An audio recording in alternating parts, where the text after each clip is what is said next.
Imagine this scenario. It's playing out right now, probably in a hospital room somewhere. You're facing a really severe, aggressive bacterial infection. It's systemic. Maybe it's pneumonia in an ICU patient or a serious infection after surgery. You've tried the standard antibiotics, the ones that usually work, The go-tos. and they're failing. The bacteria is resistant, it's multiplying fast, and, time is running out. Right. And in that moment, you don't reach for another gentle solution. You call in the tactical unit, you bring in the aminoglycosides. Ah. This is a class of drugs that aren't just effective, they're renowned for being powerful, rapid killers. But, and this is the crucial part, they operate on a razor-thin margin of safety. Okay. They are the absolute definition of a higher reward, higher risk trade-off in medicine today. And that trade-off, that need to use this kind of immense power, despite the profound toxicities, that's exactly what we're dissecting today. We've been given access to this really comprehensive body of medical knowledge.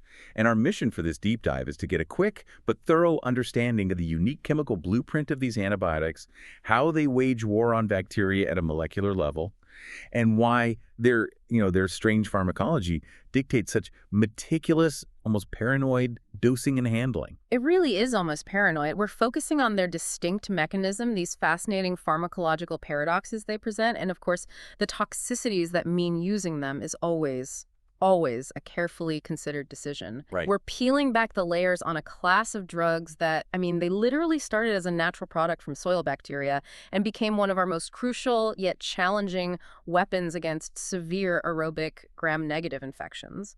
Understanding these fundamentals is the only way to grasp why they are still so utterly essential today, despite all the dangers. Okay, let's unpack this, starting right at the beginning with Section 1.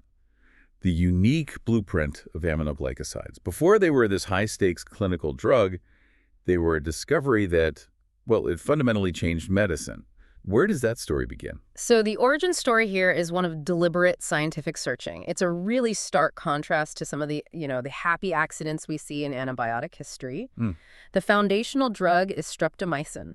It was discovered back in 1944 by Selman Waksman and his colleagues. 1944, that's right in the middle of the global penicillin boom. So what made streptomycin such a monumental discovery when penicillin was already out there changing the world? That's a great question. Penicillin was fantastic for a lot of things, especially gram-positive infections, but it had major limitations, a very narrow spectrum. Streptomycin was a complete game changer because it was the first effective therapeutic agent against the tubercle bacilli. Tuberculosis, yeah. Before 1944, TB was more often than not a death sentence, and suddenly we had this powerful new tool that was active against a devastating, slow-growing pathogen that had previously just, laughed off most treatments. So it solved one of the biggest clinical problems of that entire era. And the source of these drugs, Really? it's remarkably consistent, right? Whether it's gentamicin, amikacin, tobramycin. Absolutely. The text is really clear that all aminoglycosides, whether they're naturally derived or modified in a lab, they all originate as products of soil Actomycetes. Soil bacteria. Yeah, filamentous bacteria, sometimes called ray fungi, found in the dirt right under our feet. So they're natural or semi-synthetic agents. They're products of the microbial world fighting its own battles. Let's get into the chemistry then, because the name itself, aminoglycoside, it seems to define everything about how they behave in the human body. What exactly is their chemical structure? At their core, they're a group of antibiotics defined by having these polybasic amino groups linked by a glycosidic bond to two or more amino sugars. You'll see structures like streptidine or 2-deoxystreptamine. And the key term there is polybasic amino groups. That's the one. These are nitrogen-based groups, and when you put them in a solution, like, the fluid in our bodies, they readily accept protons. And if they accept protons, they become positively charged. And that positive charge is the reason for their entire pharmacological profile, isn't it? Precisely. That highly basic structure dictates the 9 essential common properties that govern their clinical use and all their paradoxes. Okay, let's run through these 9 properties, starting with the physical ones. Property 1, highly water-soluble and stable in solution. Pretty straightforward, they dissolve easily, but that leads right into property 2, which is the direct consequence of those amino groups we just talked about. They ionize heavily in solution. And if they're heavily ionized, so strongly positively charged, what does that do for oral absorption? It creates a massive barrier, a huge one.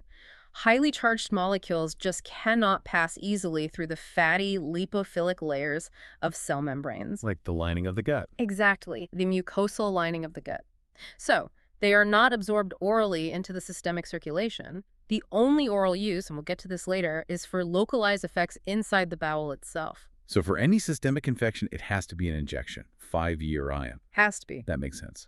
Okay, so property 3 deals with distribution. And again, that positive charge acts like a kind of tether. That's a great way to put it. They distribute only extracellularly. Their charge prevents them from crossing most cell membranes easily. They pretty much stay confined to the body's extracellular fluid. They don't get inside cells well at all. A low volume of distribution. Very low. And critically, this means they poorly penetrate the brain or cerebrospinal fluid, CSF. This is why treating something like meningitis with these drugs requires much higher, often dangerous doses or even special administration routes. Okay, properties 4 and 5. Elimination and environment. How does the body get rid of them? Property 4. Elimination is purely renal. The kidneys do all the work. They are excreted rapidly and totally unchanged, specifically via glomerular filtration. Which means if your kidneys aren't working well, you're in trouble. Because their clearance is entirely reliant on the kidney, any decrease in renal function means the drug hangs around in the body much longer, and that increases the toxicity risk exponentially. And property 5 is where the chemistry creates this bizarre clinical preference. They're more active at an alkaline pH. Why is that? This is a really crucial mechanistic insight. So the bacterial membrane has a negative charge. These positively charged drugs are naturally attracted to it, which helps with the initial binding. Okay. But the next step, the crucial transport step inside, that energy-dependent phase, it's facilitated when the environment is less acidic. The source notes, they can be up to 20 times more active in alkaline mediums. 20 times? Yeah. A higher pH just helps maintain the necessary electrochemical gradient across that bacterial membrane, which literally drives the drug inward.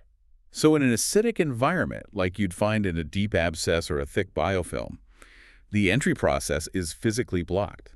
The drug is less effective, even if the bacteria itself is susceptible. Exactly. The environment is fighting the drug, not just the bacteria. Which ties right into property 6 and 7, the mechanism and the target. Property 6, they interfere with bacterial protein synthesis. And property 7 gives us their target profile. And it's a very specific profile. They are primarily active against aerobic gram-negative bacteria. And here's the huge limitation. They do not inhibit anaerobes. So they're useless against bacteria that thrive without oxygen. Categorically ineffective. Huh. And that failure is a direct consequence of that energy-dependent entry mechanism we just mentioned, which is tied to oxygen. And the final two properties. Number 8 speaks to bacterial strategy and resistance. Right. Property 8.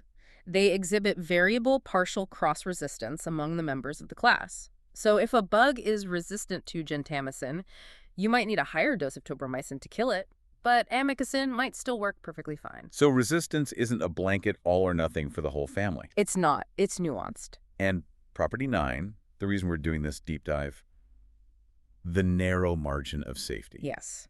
They have a relatively narrow margin of safety, and this is demonstrated by two very specific, very severe toxicities. Ototoxicity damage to your hearing and balance, and nephrotoxicity damage to the kidney. We are going to spend a lot of time on this because it is the clinical Achilles heel of this entire class of drugs. Okay, that sets the framework perfectly. A powerful charged injectable drug cleared by the kidneys needs the right pH to work and carries these serious risks. So now let's jump into section 2 and look at how these things actually manage to kill so effectively once they find their target. The first principle to get is that aminoglycosides are bactericidal. They actively kill. This is fundamentally different from being bacteriostatic, which just stops the bacteria from growing. Bactericidal agents actively destroy the organism, which is what you need for a rapid, severe, life-threatening infection where the patient's own immune system might be compromised. And we've established it's a two-step mechanism. Let's start with step 1, the energy and oxygen-dependent entry. You've called this the defining paradox. It really is. The drug first has to get past the outer layers of the gram-negative bacteria. This initial diffusion happens across the outer coat through these things called porin channels. Like passive gates? Exactly. Think of them as non-selective gates. But that only gets the drug into what's called the periplasmic space, which is outside the inner cell membrane. And to get through that critical inner barrier, it needs active help. Precisely. The next entry step into the cytoplasm is active, it's multi-step, and it's energy-mediated. This whole process is directly linked to the bacterial electron transport chain. The cell's power grid. The cell's power grid. So the drug penetration depends on a polarized membrane and is strictly oxygen-dependent. This is known as the energy-dependent phase I, or EDPI, entry. So the bacteria has to be actively breathing, generating energy for the drug to even step across the threshold. That's the key vulnerability. If the cell's internal power grid fails, the drug can't get in. And this dependence is the aha moment for why it fails against anaerobes. Right. Anaerobes, by definition, live in oxygen-deficient environments. They don't have that functioning polarized electron transport chain needed to drive the EDPI entry. So this is a huge clinical takeaway for you listening. If a doctor suspects a deep abscess, which is almost always an anaerobic environment, an aminoglycoside is going to be useless in there. The drug can't even breach the membrane. Correct. It's environmental resistance. The drug molecule itself is still potent, but the system required for its transport is completely offline. It explains why these drugs are almost always used against aerobic gram-negative bugs. Okay, so assuming they pass that oxygen checkpoint and they make it inside, that's when we hit step 2. Sabotaging protein synthesis. What's the immediate target inside the cell? The immediate target is the bacterial ribosomes, the cell's protein factories. Different aminoglycosides have slightly different binding sites, but they all generally target the bacterial 30S ribosomal subunit. Streptomycin is classic for this, though others like gentamicin have secondary binding sites on the 50S subunit as well. And when they bind, what are the 2 devastating consequences for that bacterial cell? The first thing that happens is the drug binding physically freezes the initiation complex. This stops the ribosome from correctly starting to assemble a protein. It prevents the formation of polysomes, those long chains of ribosomes you need for mass protein production. So it's like stopping the first step as a really efficient assembly line. It is, but the truly lethal action isn't just stopping the line, it's making the line produce complete garbage. And that's the misreading of the genetic code. This is the core of their bactericidal action.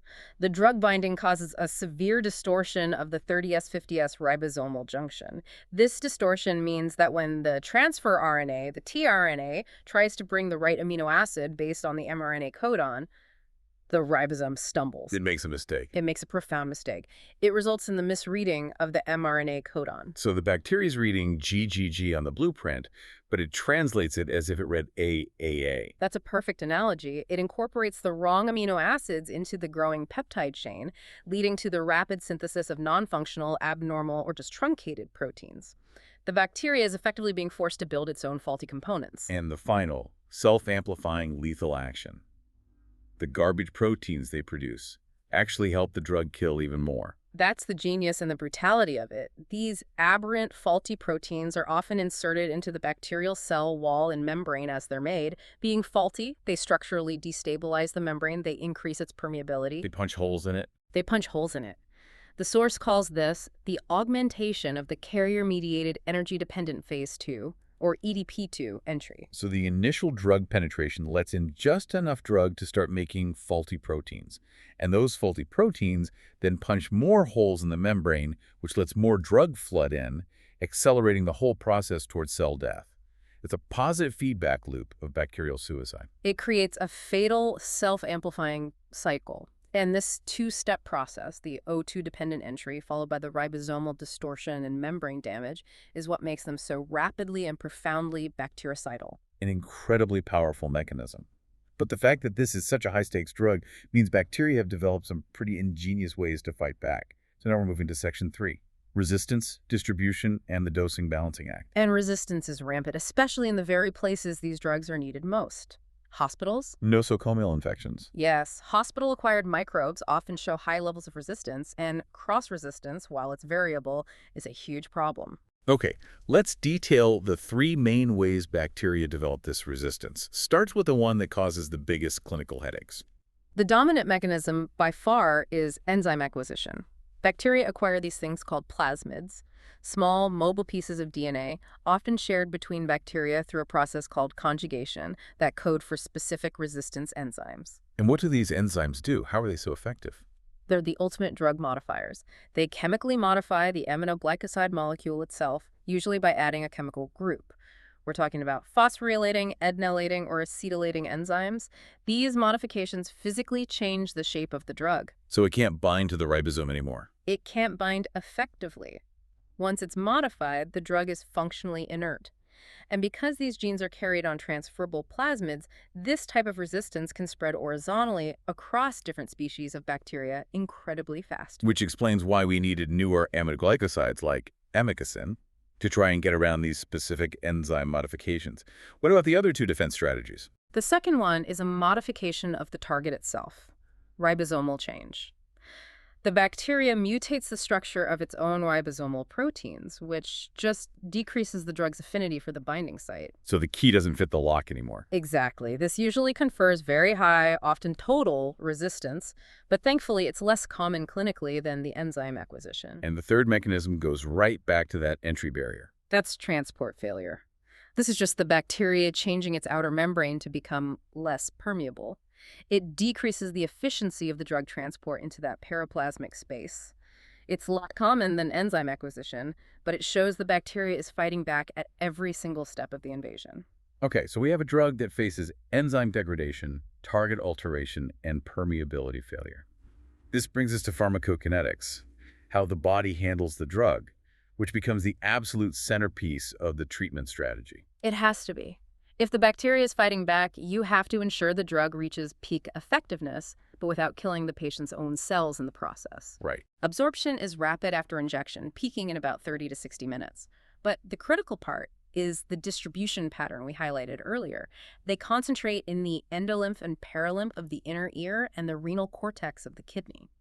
And this accumulation in the ear and the kidney is the root of the entire toxicity problem. Yeah. This is why their plasma half-life is such a paradox. It is a profound paradox. The plasma half-life, the T1 half, is short, only 2 to 4 hours in a patient with healthy kidneys. You might think, great, it leaves the system fast. Yeah. However, the drug persists in those tissue reservoirs, the cochlea and the renal cortex, for hours, even days. The kidney tubules and the ear cells, they avidly take up the drug and then release it much, much more slowly than the general circulation. So if the drug stays in the dangerous places long after it's left the blood, how do clinicians manage that?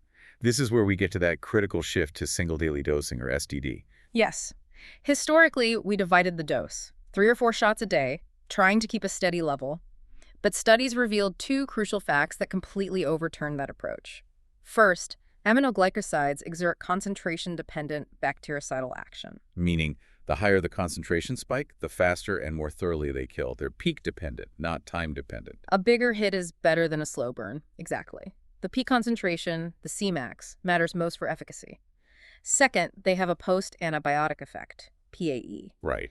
Even after the drug concentration in the blood drops below the level needed to stop bacterial growth, the MIC, the killing action, continues for a time because the drug has already caused enough irreversible damage to the ribosomes. So if you combine those 2 facts, a high peak is best for killing, and the killing continues even after the drug leaves the blood, the logical solution is to hit the bacteria with one massive, powerful dose. That's it. You give the entire daily dose in one infusion.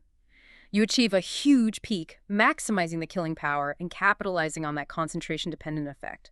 Then you allow a long washout period, 18 to 24 hours, where the blood level drops to 0. And that 0 trough level minimizes the exposure of the kidney and ear tissue to a continuously high concentration.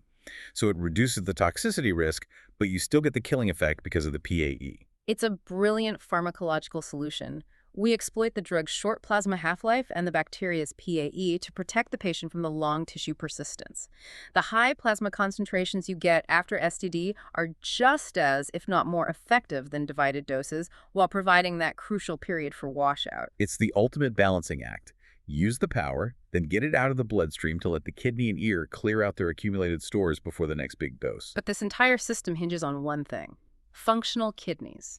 And that's the next logical step. That narrow safety margin means dosing has to be precise. If the patient has any renal impairment, that short 2 to 4 hour half-life we were just celebrating, it suddenly disappears and the drug accumulates uncontrollably. Dosing must be calculated precisely based on weight and absolutely critically, renal function, which we quantify using the creatinine clearance, or CRCL, rate. If you fail to adjust the dose, you're essentially guaranteeing the accumulation of toxic levels in the kidney and ear. Let's talk numbers here, because the degree of adjustment is startling. We are not talking about small tweaks. No. If a patient's CRCL drops below the normal range, say below 50 millimillim, the daily dose might need to be reduced to 70% of standard. If renal function is seriously impaired, say CRCL is around 20 to 30 millimillim, that patient must receive only a 50% daily dose. Having the dose. That's a serious decision that impacts efficacy, but the alternative is guaranteed damage. And for someone in near total renal failure. For a patient with severe failure, CRCL less than 10 millimillim, you switch entirely to interval dosing. The text suggests an 80% dose given only every other day. Wow. So for every 48 hours, they're only getting 80% of what a healthy person gets in one day.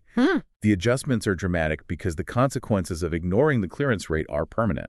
One final crucial practical point here. When using these in combination with other antibiotics like penicillins for synergy, we need to talk about chemical incompatibility. This is a golden rule in administration.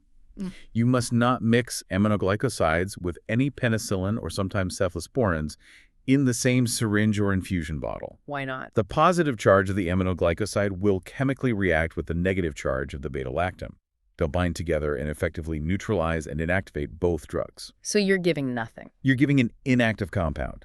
If you need combination therapy, and you often do, they must be administered sequentially in separate infusions into separate lines or with a thorough flush in between. That makes perfect sense. Okay, we've established the potency, the mechanism, and the rigid dosing rules designed to minimize harm. Now, let's confront the harm itself in Section 4. The shared toxicities, the high cost of power. The clinical use of these drugs is defined by this section. They produce specific class-common toxic effects, though the propensity for which effect varies across the different agents. The risk is entirely dose and duration dependent. The longer the total exposure, the higher the trough concentrations, the greater the likelihood of severe damage. Let's start with the one that's the most difficult to reverse and often the most life-altering: ototoxicity. Ototoxicity is damage to the 8th cranial nerve. It affects both the cochlea for hearing and the vestibule for balance. And we know why this happens. The drugs are highly concentrated in the paralymph and endolymph fluids of the inner ear. The damage is a result of the drug being actively taken up by the sensory cells themselves, which leads to their permanent degeneration. Let's detail the cochlear damage first, the hearing loss. Where does it start? It follows a very predictable pattern. Damage starts at the basal turn of the cochlea and then spreads toward the apex. Clinically, what this means is it affects high frequencies first. Subtle sounds. The very subtle sounds, and then it gradually progresses to the lower conversational frequencies. And this degeneration of the hair cells is, in most cases, irreversible and permanent. Is there a warning sign that the damage is beginning, or is it often sudden? There is often a crucial precursor: tinnitus, that ringing, buzzing, or roaring sensation in the ears. It frequently precedes any measurable hearing loss. So if a patient reports that? If a patient reports tinnitus, the clinician has to immediately assess the drug levels and seriously consider stopping the treatment. The tinnitus itself can sometimes persist for days or even weeks after the drug is stopped. It's a major red flag. And the other side of ototoxicity is the vestibular damage, the balance system. What does that look and feel like for the patient? The vestibular damage, which affects balance and coordination, often appears even earlier than the hearing loss. It's characterized by this highly disruptive cluster of symptoms: severe nausea, vomiting, dizziness, vertigo, that room-spinning sensation, nystagmus, which is involuntary rapid eye movement, and, most concerningly, ataxia. Difficulty walking. Difficulty walking and coordinating movements, it's incredibly debilitating. And for a critically ill patient, that must be so confusing to differentiate from their primary illness. Does the body compensate for that damage? Over time, yes, especially if the drug is stopped quickly. The acute symptoms can last for 1 to 2 weeks.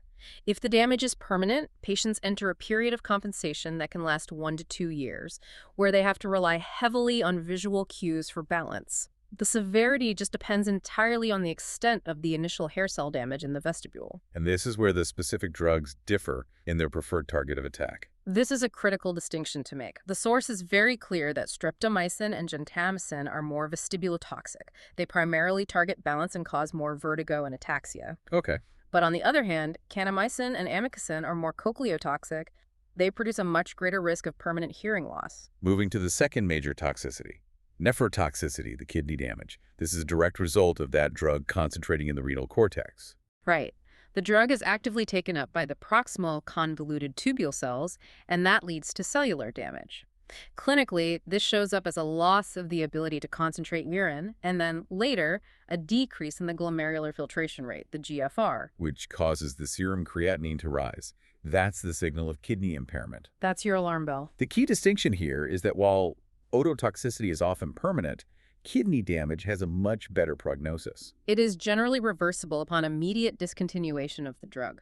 The kidney has an impressive ability to regenerate its tubular cells, but you have to monitor the patient closely, and the risk is dramatically higher in the elderly, the dehydrated, or anyone with pre-existing renal disease. It's why we're so meticulous about those CRCL adjustments. And again, we have an exception within the class regarding kidney toxicity. Streptomycin. It stands out as being significantly less nephrotoxic than the rest of the family. It's likely due to a lower propensity to accumulate in the renal cortex.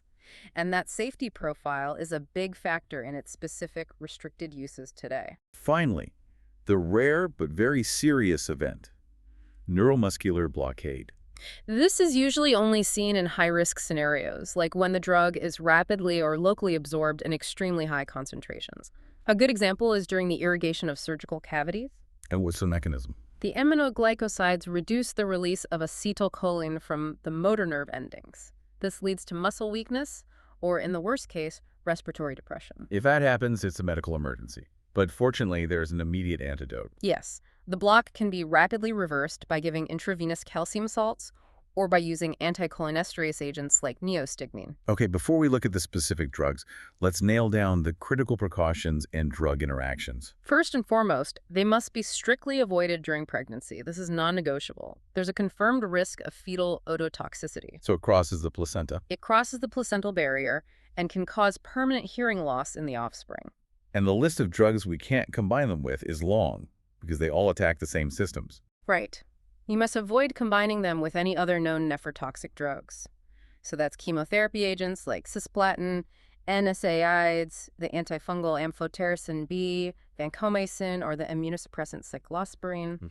And likewise, you have to avoid concurrent use with other ototoxic drugs, most notably the loop diuretic furosemide or the antibiotic minocycline. Combining them vastly increases the probability of permanent damage. So to summarize this, we're talking about a drug that demands near-perfect chemistry and perfect patient management. It's a chemical weapon against bacteria, and you have to protect the patient's own machinery from the shrapnel. That's a great way of putting it. Let's move to Section 5, where we look at the specific agents in this specialized arsenal and see how their toxicity profiles influence where they're deployed. The specific profiles are crucial for clinical selection. You're not just reaching for an aminoglycoside. You're reaching for the right one, based on the bug, the location of the infection, and the patient's own risk factors. We should start with gentamicin, the undisputed workhorse. Gentamicin, introduced in 1964, is still the most commonly used aminoglycoside globally. What makes it the standard bearer? It provides an excellent broad spectrum against the most common and dangerous gram-negative aerobes. We're talking Pseudomonas aeruginosa, Klebsiella, Serratia. Its primary uses are for severe systemic infections, bacteremia, serious UTIs, respiratory infections in critically ill patients. It's often the first choice because it's cost-effective and highly potent. And we mentioned its use in synergy with other drugs. How does that typically look? It's frequently combined with a cell wall active antibiotic, usually a penicillin or a third-generation cephalosporin.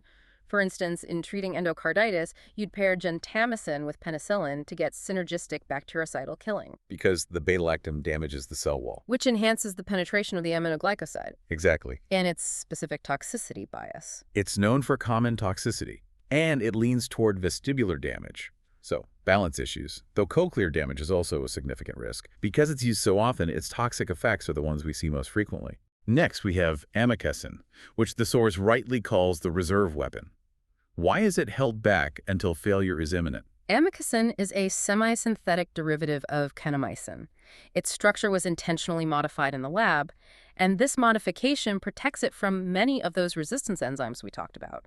the phosphorylating, adenylating, and acetylating enzymes that inactivate gentamicin and tobramycin. So it has a shield. It has a shield. This gives it the widest spectrum in the class against resistant organisms. It's our insurance policy against enzyme acquisition. So where is it specifically deployed? It is reserved almost entirely for serious resistant gram-negative infections, especially when the bacteria is multi-drug resistant and confirmed to be insensitive to gentamicin or tobramycin. It's also indispensable for treating certain forms of multi-drug resistant tuberculosis, or MDR-TB. And its toxicity. Its profile, since it's derived from kanamycin, leans heavily toward cochlear damage, hearing loss. Let's talk about the historic agent, streptomycin. Given its history with TB, what are its modern, highly specific uses? Streptomycin is the veteran, but resistance has drastically limited its application. Today, its primary uses are highly specialized. It's still crucial for tuberculosis, particularly in combination regimens. It's also used for serious infections like subacute bacterial endocarditis or ACE and specific rare diseases like tularemia and plague. Caused by Yersinia pestis. The plague, yes. Its toxicity profile is unique. Least harmful to the kidneys, but the harshest on balance. It's the least nephrotoxic of the class.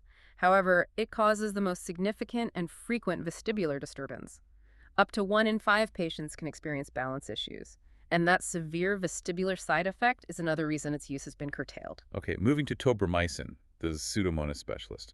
Tobramycin is very similar to gentamicin in its pharmacokinetics and spectrum, but it is demonstrably more potent. We're talking 2 to 4 times more active against Pseudomonas aeruginosa, Which is a notoriously difficult pathogen. a notorious pathogen, particularly in cystic fibrosis patients and those with severe burns. When Pseudomonas is the confirmed culprit, tobramycin is often the first choice. And does it offer any toxicity advantage over gentamicin? Yes. The source indicates it's generally considered less nephrotoxic than gentamicin, and that, along with its superior Pseudomonas activity, can make it the preferred systemic option in certain high-risk patient groups. It's also formulated for topical use, like in specialized eye drops. Finally, we have to look at neomycin and paramomycin.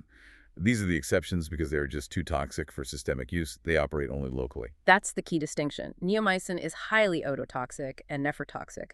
It is never administered systemically. Its uses are purely topical and oral, exploiting the fact that it is not absorbed from the GI tract. So what are those crucial oral and topical roles? Topically, it's used in combination creams and ointments for localized skin, eye, and ear infections. Orally, it has 2 major applications. First, as a pre-surgical bowel prep to reduce the intestinal flora. Second, and this is medically fascinating, for treating hepatic encephalopathy. Hepatic encephalopathy, a severe complication of liver failure where the brain is poisoned by high levels of ammonia. How does neomycin help with that? In liver failure, the liver can't efficiently convert gut-derived ammonia into harmless urea, and ammonia is produced when bacteria in the colon break down protein. Okay. Since neomycin stays in the gut, it acts locally to drastically reduce the population of these ammonia-producing bacteria. By reducing the source of the nitrogen load, it reduces systemic ammonia levels, which can temporarily relieve the neurotoxicity symptoms. But even in its localized oral form, it's not without risks. No. Prolonged oral use of neomycin can damage the intestinal villi, leading to a malabsorption syndrome. You get diarrhea, nutrient deficiency. It's a trade-off clinicians have to manage. Which is why paramomycin is sometimes used instead. Exactly. Paramomycin is chemically related to neomycin, also non-absorbed, but it has the specific niche against parasites.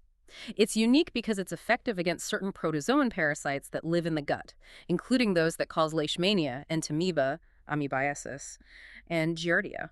And also for hepatic encephalopathy. Yes, like neomycin, it's also used orally for that, but it's often preferred because it tends to have less of that malabsorptive side effect. So we've traveled from the first effective treatment for TB to last resort superbug killers and even parasite eradication, all driven by the same core chemical structure that demands such precision handling. The overall lesson is that the toxicity profile dictates the clinical utility. The drugs that are less toxic systemically, like neomycin and paramomycin, are used locally, and the ones that are used systemically require that razor-sharp adherence to the dosing rules. So what does this all mean? Let's bring this deep dive home. We've established the binary nature of aminoglycosides. They are profoundly potent, concentration-dependent, bactericidal agents, essential for severe systemic aerobic gram-negative infections. But their action is fundamentally tethered to oxygen for entry. And their narrow therapeutic window demands that strict dosing control based on their unique accumulation in the renal cortex and the inner ear. The relevance to you is that understanding the mechanism is the key to predicting success or failure. Knowing that oxygen requirement immediately explains why they must be used in combination with other drugs if an anaerobic component like an abscess is suspected. The combination therapy, often with a beta-lactam, isn't just for synergy, it's to breach the cell wall and enhance the aminoglycoside entry and its subsequent action. And understanding the concentration-dependent killing and that long tissue persistence is why single daily dosing became standard practice. It provides that crucial washout period that protects the patient from the irreversible neuro and nephrotoxicities that plague this class. They're powerful, they save lives where others fail, but they carry that serious risk of permanent hearing loss or balance dysfunction. Aminoglycosides, particularly amikacin, remain a vital part of the global arsenal. They often serve as a last resort against some of the most stubborn, multi-drug-resistant bacteria we face today. Their continued necessity in the 21st century, given their profound risks, raises a pretty critical question for the future of medicine.